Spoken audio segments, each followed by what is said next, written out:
Greetings. Welcome, ladies and gentlemen. Thank you very much for taking your time to join us on today's conference call.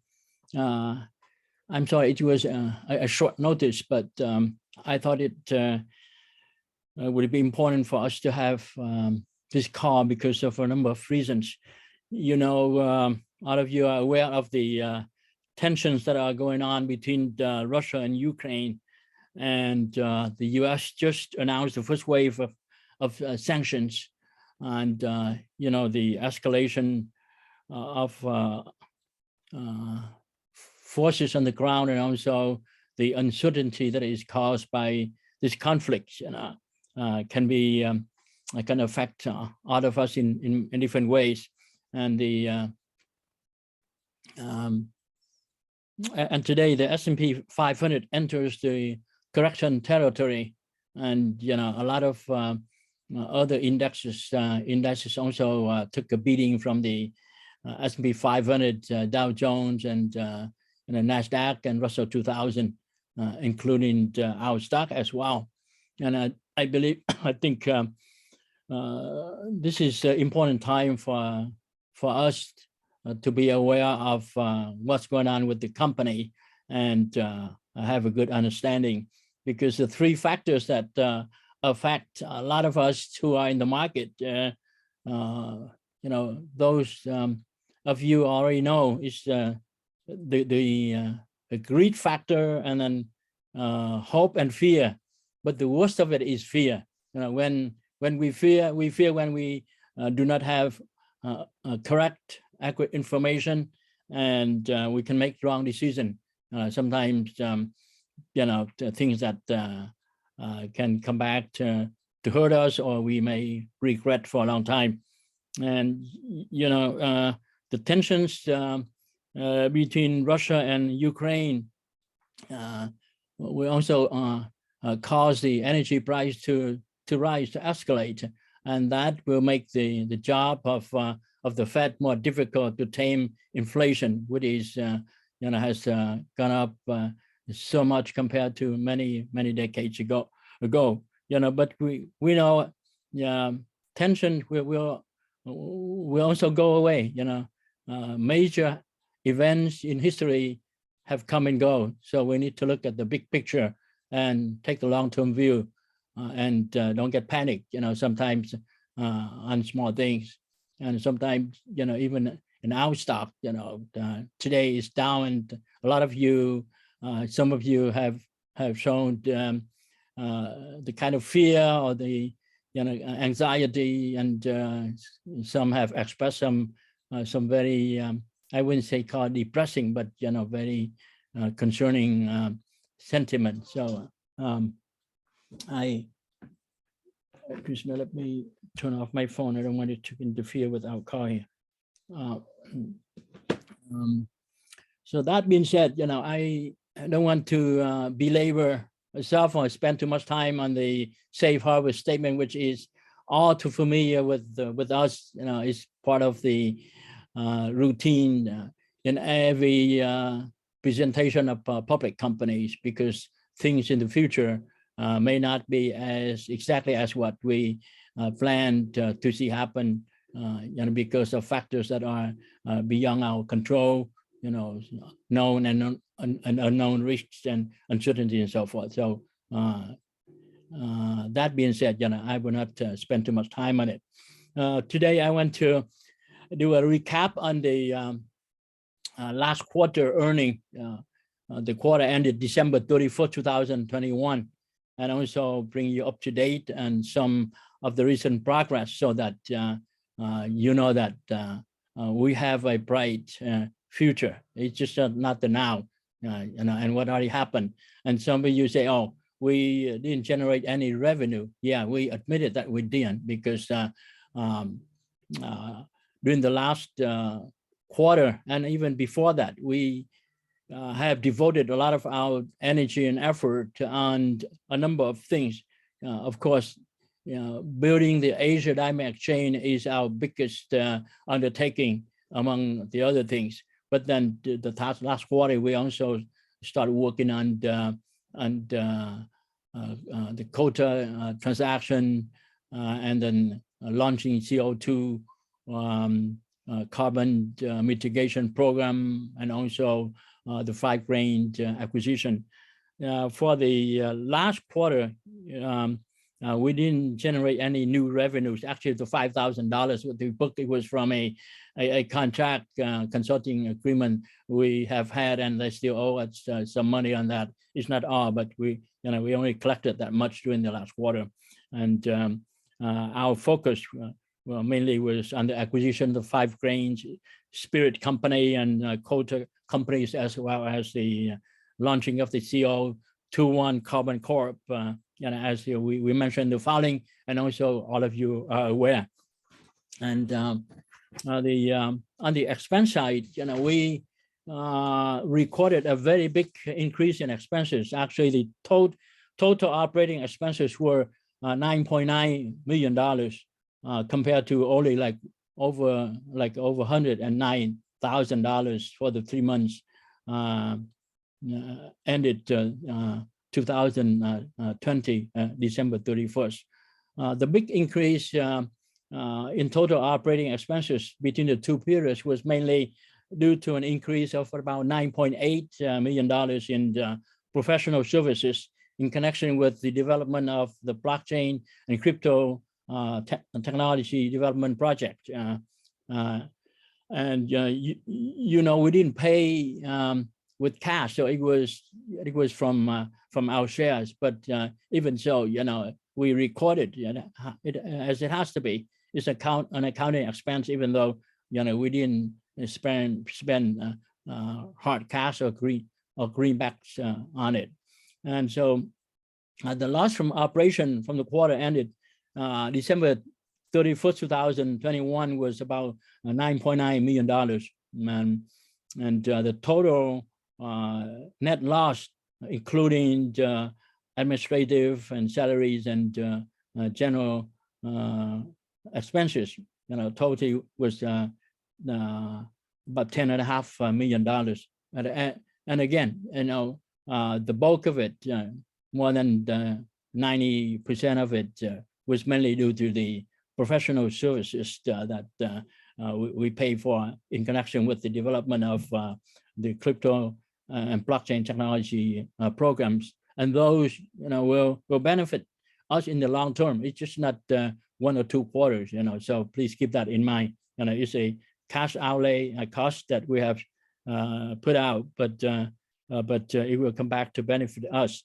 And of course, we can always offset future income, with the accumulated deficit. So it's not something that a waste. No, it is not. So please keep that in mind, and why we didn't record the kind of revenue we would wish to have. And part of it, the Vino Films, as all of you have known, we have a contractual agreement with Vino Films, but so far, because of COVID situation, we cannot get the audit done. And now in Vietnam, actually, just this the 15th of this month, now travel commercial flights are open again. So we can arrange for our auditor to come back and finish the audits for Vino Film in the very near future too. I just had a talk with them this morning about the audit, also about audit of quota companies as well. So that's still on our books, and we will try to complete that as soon as possible. And of course, many of you are very eager or anxious, whichever way we want to say, but regarding the buyback of shares. Honestly, at this juncture right now, we are not buying back shares right at this moment. We have set, as in the minutes and also the announcement and following with the SEC as well, that we have extended the buyback until the end of this quarter. But between now and then, there are some priorities we need to to pay attention to, especially the closing of the quota company's acquisition. The one for 5 grain, you know, we need to make a payment, but that can be negotiated because we still have until like September to do the final closing. I will share with you a little bit on how we can capitalize on the situation and make it beneficial for our company. So whatever you see on the filing today, you know, is not representative of what's going to happen in the next 3 or 6 months, because between now and then there'll be a lot of changes for the better, as we say, because with the closing of 1 or 2 acquisition, we'll be able to consolidate numbers, financial result from those target companies into PHI Group, and that will change the picture very dramatically. Yeah, and going forward, you know, I want to share with you a number of progress that we have made during the last quarter and even up to date. You know, on the quota transaction, even though we have not closed the transaction yet, we have been able to arrange a bridge financing for quota to go ahead and ramp up their new revenue growth initiative. And a shareholder of the company, of our company, through our contact, you know, step up and provided that financing for quota to be able to capture the opportunity and ramp up their production, their contract, and the marketing, and also operation requirements in order to meet the growth target. It sounds very very bold, very audacious, you know, very high goal, but quota management, and we believe, you know, we're able to accomplish those milestones. So that's the, and more recently, we've been able to work with a U.S. lender that has agreed to provide 80% of the financing for the acquisition of the quota companies, both Quota Construction and Quota Energy Group. We are currently working on the other 20% so that we have the complete package for the closing of this transaction. And of course, we have lenders here in the U.S. and also lenders from abroad that we have submitted or disclosed to the SEC through our 8K filings and so forth. We've been working with them very closely.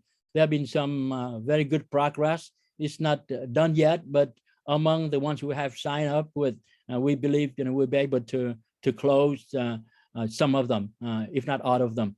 So it's still in the work. It's not done yet, but you know, it's not something we have given up or anything.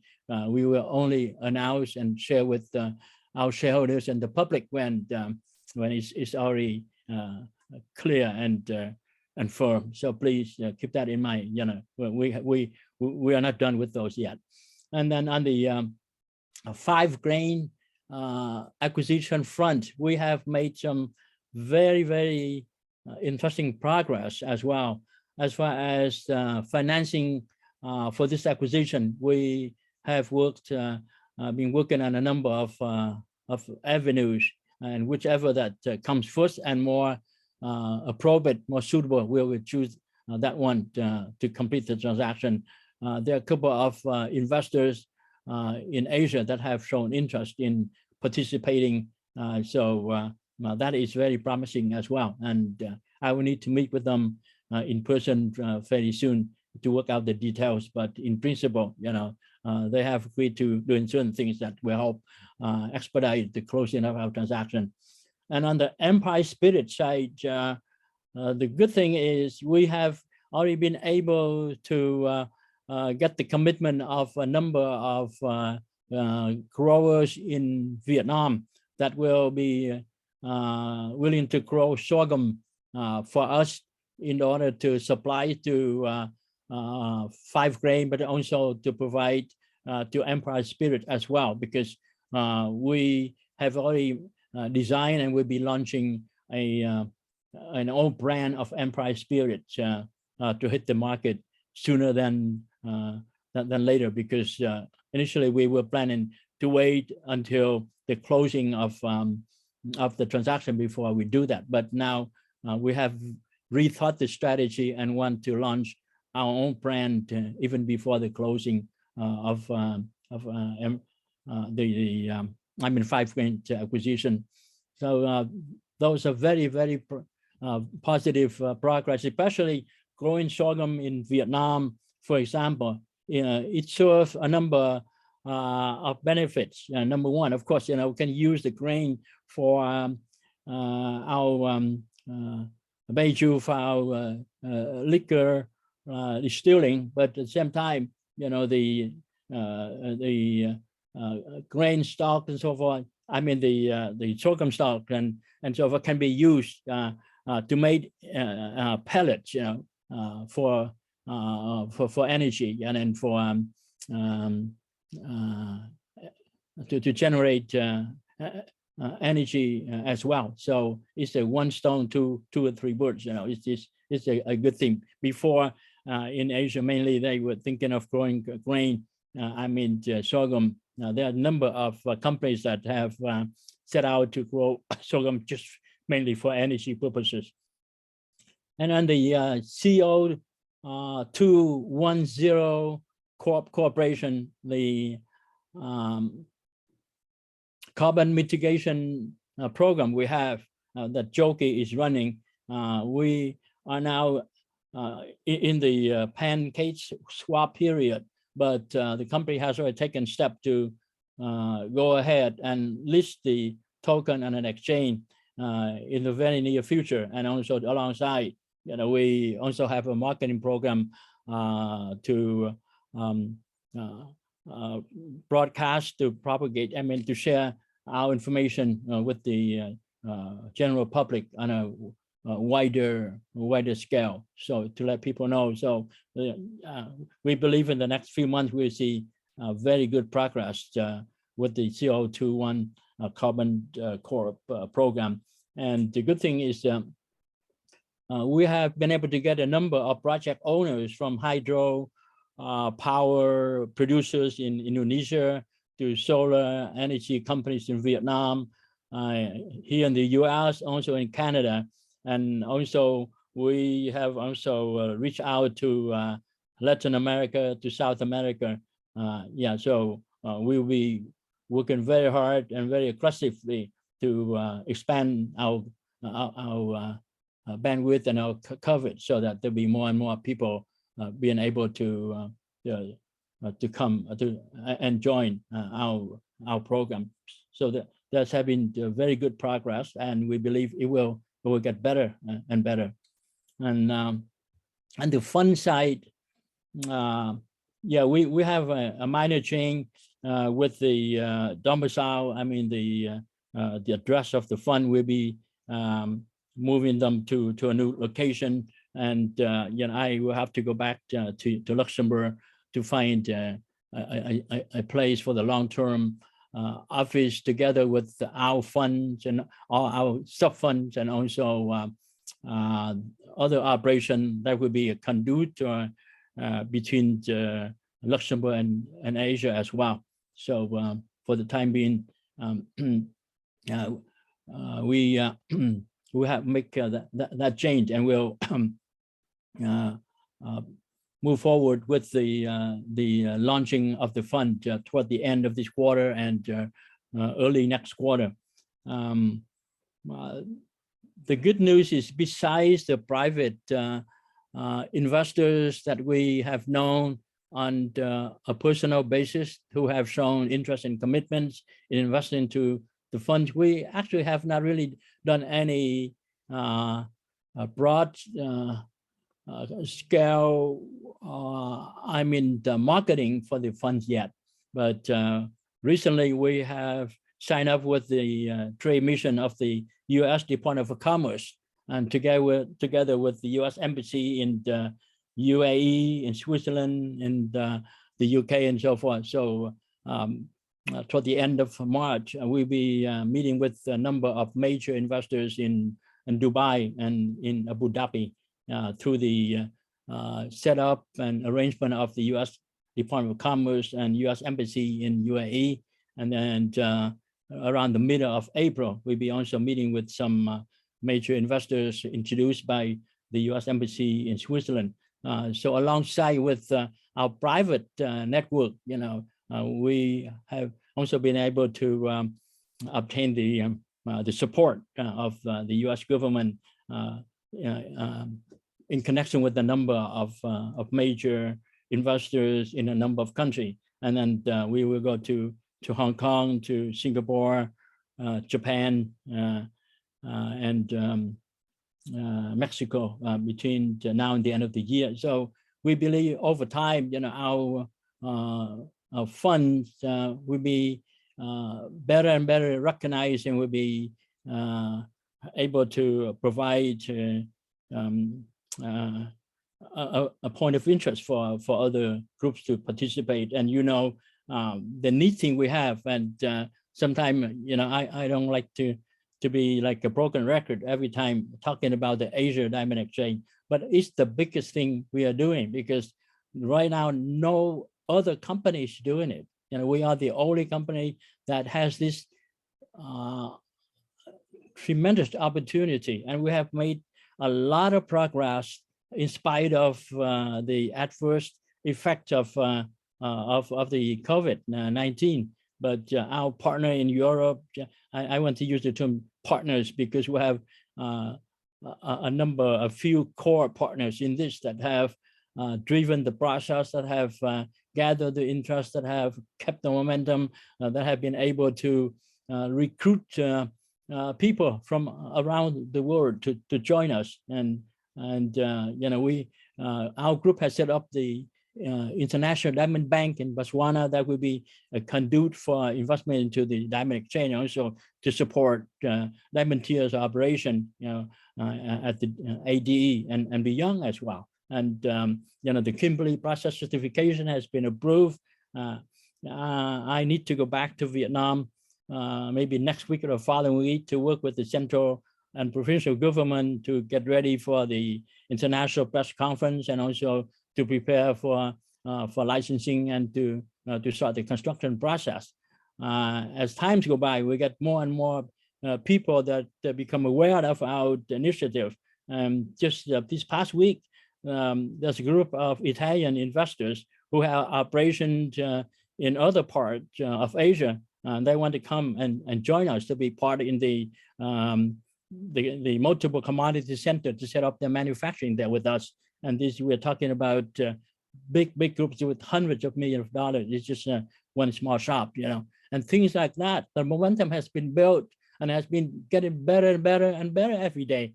And sometimes, of course, our shareholders, I don't blame you, because of course we want to see stock appreciation. Sometimes if you wake up in the day and see the stock going down, it's not a good feeling at all. And I myself, as a shareholder in the company, none of us management has sold one single share. We have not sold any share. We will continue to accumulate, and buy more share in the company. We're not selling because we know this will be going to be a great outcome throughout of this. So when you see other companies, people are selling, don't say, oh, Henry is doing the same thing. No, I am not. I have not, and I will not be selling shares in any time soon. And every time, of course, I or anybody, management company, if we sell any stock, we have to disclose with the SEC. You will see right away in the next day or two. We cannot hide. So please, don't let it bother you at all. Now, I'm totally committed to the company, to our shareholders. My stake is in the company. I'm not doing it just for myself, for everybody as well. So please take the long view. And as I mentioned before, if if this is not the appropriate stock for you, I don't want you to, to mortgage your house and put money into the company. You have to plan accordingly, that you can handle the fluctuations in the marketplace, and also, you have enough of a tolerance of risk that will be suitable for you. So please be careful. But personally, I say, I'm totally committed, and I have full faith in what we are doing. And of course, with the grace of God, we believe that we will get to where we are. We will, and then it will be a good thing for everyone.